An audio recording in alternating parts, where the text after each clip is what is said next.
What is going on, my homestead homies? It's Off Grid with Doug and Stacy, and I'm Doug. We're going to get right into today's episode. What we're going to be talking about is a way to make money on the homestead.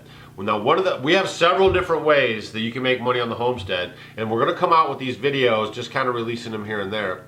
This video is going to be talking about this particular method or way that you can make money on the homestead. And you don't have to be a super skilled person to do it, okay?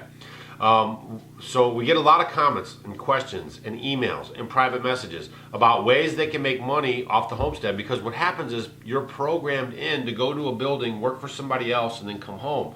So you guys have to think outside the box, okay? So you can stay on your property, work at your own pace, still make a decent income, you know, and that's the other thing too. I think that people fail to realize that when you're homesteading, you're not, I don't know if it's true for everybody, but for us, we don't have the consumer mentality that we once had when we were making a ton of money, bringing it in, spending it, and replacing it, okay? We have the homesteader mentality now where when we make buying decisions, we think about it, you know, we're just not as free with our money because our money equals time and energy. So we have reevaluated that. And there's many people that don't homestead or live off grid or whatever that think the same way. But the normal person is you know, out there fighting every day, paying their bills and all this kind of stuff. So when you homestead, you're growing your own food, you're growing your own meat, you're producing your own water, or, you know, collecting your own water, just stuff like that, so you don't have as many bills. So that's one thing I want to get out of the way right front. If you're doing it right, the whole idea is to cut your bills back, and hopefully you're not in any debt at all, so you can work at your own pace, okay? So a lot of people ask us ways that they can make money on the homestead, and there are several, and we're going to come out with more videos after this one. This is just one way that you can make money on your homestead. So the nice folks over at Edge Pro sent us some knife sharpeners. It's the Apex line of their knife sharpeners. They sent an Apex 4 for us to try out. I haven't really messed with it yet. I'm going to show you guys a little bit about it, and then what I'm going to do is I'm going to go to the owner of the company. I'm going to show you a short clip from him talking about the knife sharpener and how to use it. It's so easy. The wife can do it, the husband can do it, the kid can do it, and then once you use it for a little bit, you'll get better at it, and then you can actually start a knife sharpening business in your area. And here's the thing, if you even have a knife sharpening business in your area, you can also do it online. I know some guys that use this system from Edge Pro, and they actually have people send them knives, and they sharpen their knives and then send them back. So this is just one way that you can make money on the homestead, all right? So what we're going to do right now is we're going to break off. You want to stay to the end of this video because this could be a giveaway video. But we're going to break off. We're going to talk to the owner of the company. We're going to see him use the system, and then maybe by the end of the video, this might be a giveaway video. But like we're trying to stress though, this is good to have on the homestead or off grid or even at your house because you need a sharp knife. And a lot of you might have electric knife sharpeners, but you'll want to have something that works without electricity, something that you can use, and something that, you know, like if you just have a stone or something, you're probably not going to get your knife as sharp as possible. I know a lot of people will say, yeah, we could use a stone and get it pretty good. I think you're getting it pretty good, but once you use a system like this, where the angles are perfected and you know, everything about it is like a more perfected, it's more dialed in, you're going to get a sharper blade, which is in turn going to be better for you to do your processing of your animals, and it's also going to be better for you for safety and for the longevity of your blade. So let's cut over right now. We'll watch a short clip from the owner of the company, and then we'll come back here, talk about a few things, and like I said, maybe this is a giveaway video. This is the Edge Pro Apex knife sharpener, and I'm going to go through the instructions with you. First thing, take the machine out of the case, take out the arm, take out the sharpener, and the first thing I did was I wet the towel, wrung it out really good so it's just damp. Just put a little water on the table. You don't want too much. If you get too much water under the suction cups, they'll slide around. So you want them to stick really solid. Lay your stones out. And then if you're doing like a brand new knife and you don't want to scratch it, you want to put some painter's tape on the end of the table, and all the machines we ship come with painter's tape on the table. Okay, the next thing we're going to do is set the knife guide. I'll do that before I put the stone on him so you can see it better. Most knives are set at the narrowest part of the knife. You put the tip at this corner of the machine, you bring the knife guide up until the other corner just covers. So what I'm after is, I want as much of the knife on the machine as possible, but I don't want to expose the machine underneath the knife. You take the arm out of the case, take the rubber band off, and put the end opposite the end of the tip on it into the machine. But if it winds up looking like that, it's in upside down. You want the arm going down the center of the machine. So to flip it over, you turn it over to the opposite side of the pivot like that and put it back in the machine. Now the two halves of the pivot are lined up and the rod is going down the center of the machine. And then lock the pivot into the back of the machine. Now there's indicator marks on the front of the pivot. They're colored marks. They're 3 degrees apart. Red is 15 degrees. So you can always figure out where you're at if you can remember red's 15. And it'll tell you in the manual what angles are used for what knives. So I'm doing a chef's knife, and you can pretty much do all your kitchen knives at 18 degrees. So I'm going to do one more thing I want to show you about the pivot. When it's set correctly, just like that, the green mark, the bottom of the green mark is lined up with the top of the pivot. We're starting with a 220 stone, and you can sharpen just about every dull knife starting with a 220. The only thing you need a 120 for is something that's in severely bad shape or something you're going to reprofile, which we'll go over later. So I'm starting at the back of the knife, using a forward stroke to cut and collide on the back stroke. So it looks just like that. Go all the way to the stop and all the way to the stop on this side.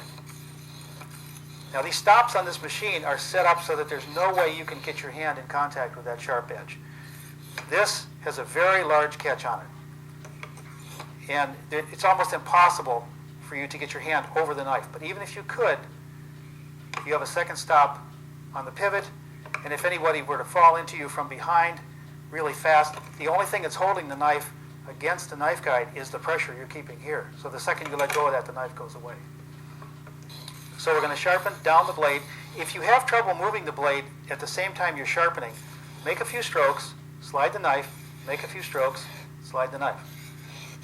When you get to the tip, if you have trouble controlling the stone at the tip, you can make strokes off the tip like that. Switch into the opposite side.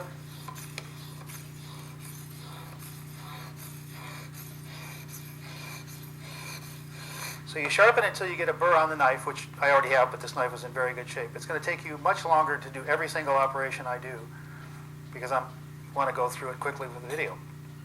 The next thing I'm going to do is change down to the 600 stone. And you'll notice I'm jumping over the 320. You can go through that step if you like, but this is really a pretty good shortcut. So I wet the stone, wipe it off, and it's going to take me about 2 passes to remove all of the scratches from the 220 and bring the level of the edge up to 600, which is a very nice edge for your kitchen knives.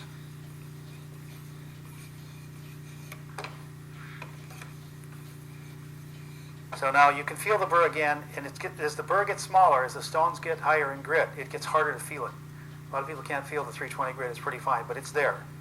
And the burr always forms on the opposite side of the stone. So if I'm sharpening on this side, the burr is forming on this side. So I just draw my finger across to feel that it's there. And if you have a burr in some spots of the knife and not others, you just work on that spot that doesn't have a burr. And then just lightly run over the rest of the blade until you've got the burr down the full length of the blade, which I have. So now to remove the burr, I'm going to dry my stone off, and I'm going to make a pass with only one stroke through each area of the blade and with no pressure at all. I'm just letting this float.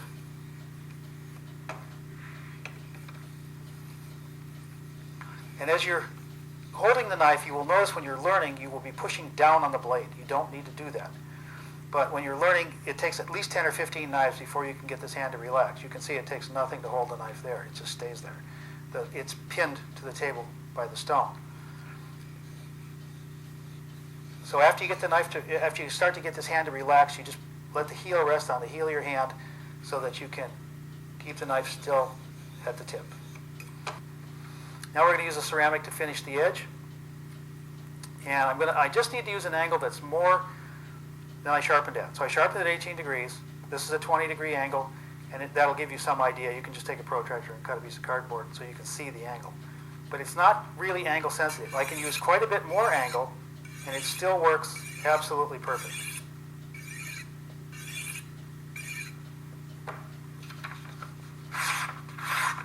And it should just shred paper, just like that.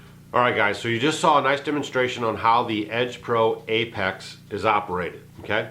We're gonna have a couple more videos coming up by the middle of January, and actually this is a giveaway video. So if you like what you've seen and you think you might wanna have one for your homestead, you can click the link down below and go to their website, check out their products, see if it's a good fit for you. I'm just telling you guys straight, we don't make a dime off of anything you buy from this company. All right, we're just trying to bring you guys this information so you can have the sharpest knives possible on your homestead.